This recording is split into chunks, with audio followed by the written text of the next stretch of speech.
You've been watching too many Carry On films, haven't you? We're going to talk about Pete Butterworth now. Of course, he was known to legions of Carry On fans for his comic turns in those hit films. But before his slapstick capers, he had actually played an extraordinary part in the Second World War. Yeah, what about this for a hidden background story? Because newly released documents have revealed that Peter was actually a code writer and escaped from a German prison camp, inspiring that classic film, The Great Escape. David Sillitoe has been speaking to his son Tyler about the new discoveries.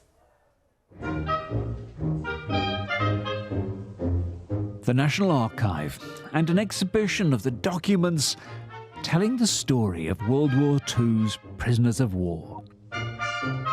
You've got a photograph to show me here. Including this newly discovered photograph, which has hidden behind it a secret. Underneath it, hidden letter. Oh, this is writing? It is writing, it is indeed.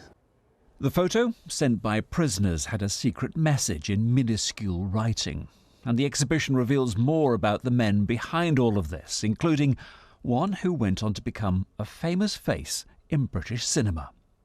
If you're a fan of the Carry On films, you'll recognise him. Peter Butterworth. Welcome to paradise. Here in Carry On Camping. And here, Carry On Up the Khyber. Don't worry, we'll save you some strawberry mousse. Right? That's the new document that's been uncovered, isn't it? Yeah, that's right. And for his son Tyler, the gradual release of his wartime records has been a revelation. That's his ID paper, isn't it, from Stalag Luft 3. Stalag Luft 3 is a famous one, isn't it? Yeah, it's of course it's the one where the Great Escape took place from. And also the Wooden Horse Escape. The Wooden Horse, for those who've not seen the film, was another famous escape when they tunnelled under a vaulting horse. Are you honestly saying that Peter Butterworth of Carry On Up the Khyber was involved in both The Great Escape and The Wooden Horse? Yeah, yes, he was. Military? Me? Certainly not. He played the daftest characters, and here he is, Yeah. part of MI9. Yes, well, that's the other side that nobody knew about. He was working for British intelligence, code writing. You're learning new stuff. Yeah, all the time. Here at the National Archives, when they keep declassifying things, more things seem to bubble up. It's remarkable. Did he talk about this to you? No, he didn't. He did suffer from what we all now call post-traumatic stress disorder.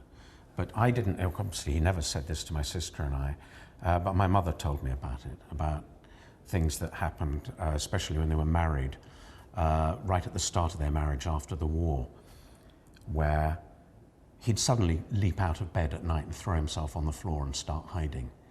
And she had to barricade the bedroom door because the staircase was outside and he would have... and then he'd get back into bed and just go to sleep. My mother would lie there wide awake for the rest of the night. Well, here we are, girls.